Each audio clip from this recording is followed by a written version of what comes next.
اور میرے آقا کا فرمان ہے ایک ایک لفظ کا ذمہ دار ہوں، اپنی طرف سے نہیں کہہ رہا۔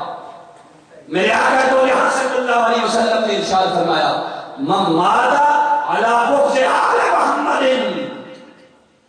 وہ بدبخت جس کی موت اہل آل محمد کے بغض پر ہے،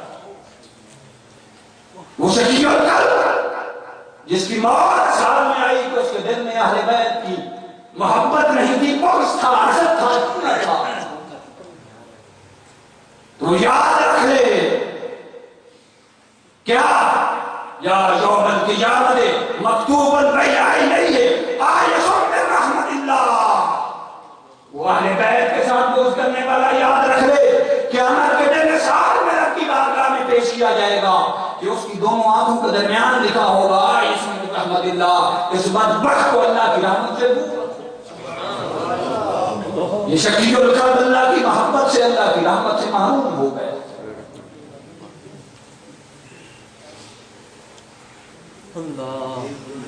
تو حسنین کریمین طیبین طاہرین زاہرین عابدین نیرین منورین، ان کی محبت اصل ایمان ہے۔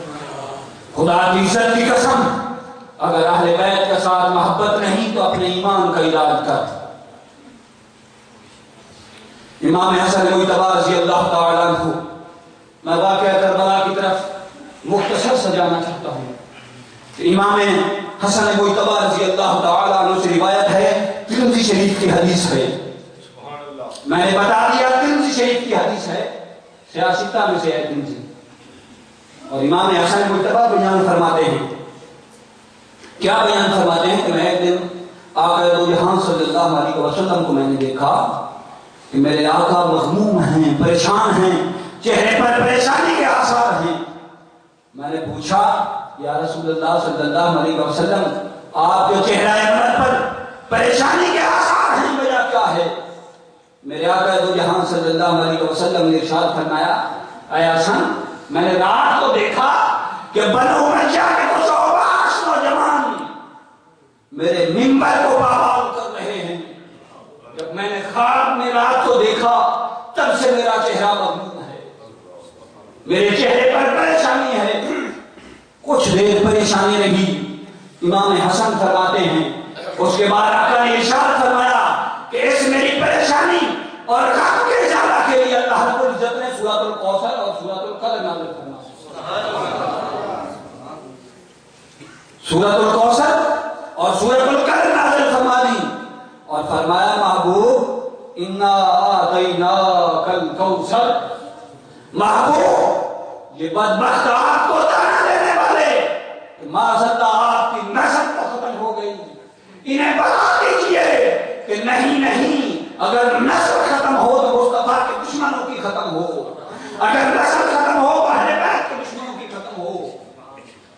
محبوب ہم نے آپ کو ایک ایسا حسین عطا فرما دیا، ہم آپ کو کثرت اولاد سے نوازیں گے۔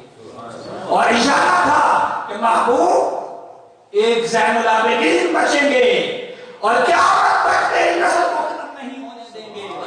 یہ بدبخت آپ کے خلاف پراپیگنڈا کر رہے ہیں۔ ایک زین العابدین بچیں گے اور وہ زمین پر اہل ایمان کو سید ہی سید نظر آئیں گے۔ نعرہ تکبیر، نعرہ رسالت، نعرہ حیدری۔ اور دوسری سورۃ القدر، اور سورۃ القدر کی ایک ہی آیت کی تفسیر عرض کرنا چاہتا ہوں۔ لیلۃ القدر خیر من الف شہر، ترجمہ ہے کہ لیلۃ القدر جو ہے، قدر کی رات جو ہے، یہ 1000 مہینوں سے بہتر ہے، ترجمہ ہے۔ اور اس کا شان نزول کیا ہے کہ حضور کو رات خواب آیا، خواب میں دیکھا کہ بنو امیہ کے اوباش نوجوان میرے منبر کو پامال کر رہے ہیں، اور اس غم اور پریشانی کے ازالہ کے لیے سورت کیا نازل ہو رہی ہے، قدر، اور لیلۃ القدر خیر من الف شہر، کہ محبوب اس غم کی پریشانی، غم اور پریشانی کے ازالہ کے لیے ہم نے آپ پر سورہ قدر نازل کر دی۔ اور ترجمہ آیت کا کیا ہے کہ لیلۃ القدر جو ہے 1000 مہینوں سے بہتر ہے۔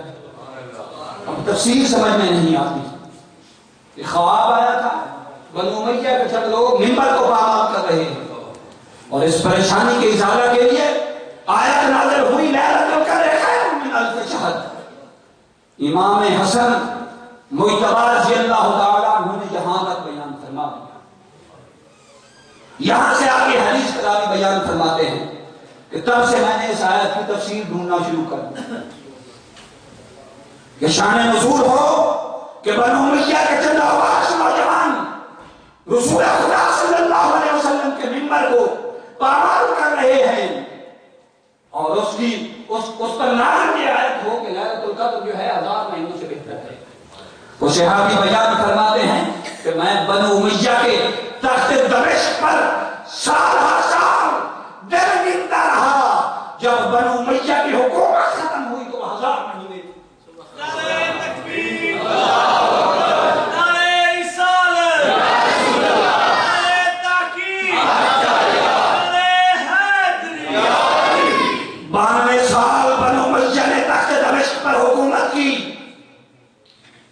اب صحابی فرماتے ہیں مجھے تفسیر سمجھ آ گئی جس کے بارے میں سرکار نے ارشاد فرمایا تھا کہ لیلۃ القدر جو ہے 1000 مہینوں سے بہتر ہے. اب 1000 مہینے تو تخت دمشق پر بنو امیہ نے گزار دیے.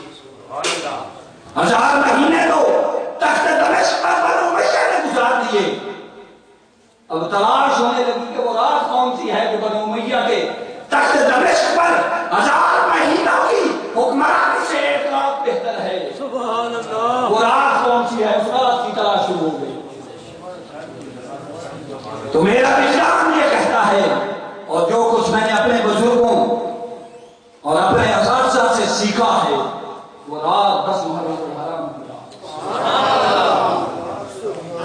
کہ ایک طرف تخت دمشق پر بنو امیہ نے 1000 مہینے حکومت کی. ایک طرف دنیا کے شہنشاہ دنیا کے لالچی دنیا کے بادشاہ تخت دمشق پر حکمران رہے اور ایک طرف سارے کائنات کے مالک نے ایک رات خاک کربلا پر گزار دی. اب اگر سینے میں ایمان ہے تو موازنہ کر کے دیکھ لے کہ دنیا کی خاطر دنیا کے لالچ کی خاطر تخت دمشق پر بنو امیہ نے 1000 مہینے گزارے وہ بہتر تھے یا اسلام کو زندہ کرنے کے لیے حسین نے 1 رات کھا کے کربلا پر گزاری وہ بہتر تھا. نعرہ تکبیر، نعرہ رسالت، نعرہ تحقیق، نعرہ حیدری، حسینیت. فیصلہ خود کر لے. اگر سینے میں ایمان ہے تو دل گواہی دے گا کہ حسین کی خاک کربلا پر 1 رات بنو امیہ کے تخت دمشق پر 1000 مہینوں کی حکومت سے بہتر تھی. اب اس رات کا تھوڑا سا ذکر کرنے لگا ہوں کہ 10 محرم الحرام کی رات آئی. اس رات کے انتظار میں اسلام ڈگمگا رہا تھا. جس رات کو اسلام کا پرچم اس قدر بلند ہونا تھا کہ قیامت تک ہر آنے والے طاغوت کی یلغار کتنا ہی کیوں نہ طاقت سے حملہ آور ہو جائے اسلام کے پرچم کو سرنگوں نہ کر سکے. وہ رات آ گئی اور اس رات حسین اور اس کے خاندان پر کیا بیتی روایات اٹھا کر دیکھ لیں, تاریخ کی کتابیں اٹھا کر دیکھ لیں. جب رات 10 محرم الحرام کی آئی, امام حسین رضی اللہ تعالیٰ عنہ آپ نے اپنے خیمہ سے باہر نکل کر رات کو خاک کربلا پر ذوالفقار حیدری کی ٹیک لگا کر میرا امام خدا کے ذکر میں مصروف تھا. ایک طرف 20,000 کا لشکر, یہ میں محتاط تعداد بتا رہا ہوں کہ یزیدی لشکر کی اس وقت تعداد 20,000 تھی, اور ایک طرف بچے اور معصوم جانے سب شامل کر کے 72 افراد. ذرا دنیا کی آنکھ سے ظاہری آنکھ سے موازنہ تو کر کے دیکھیں. کہ ایک طرف 20,000 ہو اور تیر و تلوار سے لیس ہو، ایک طرف 72 افراد ہوں اور پورے ہتھیار بھی نہ ہو،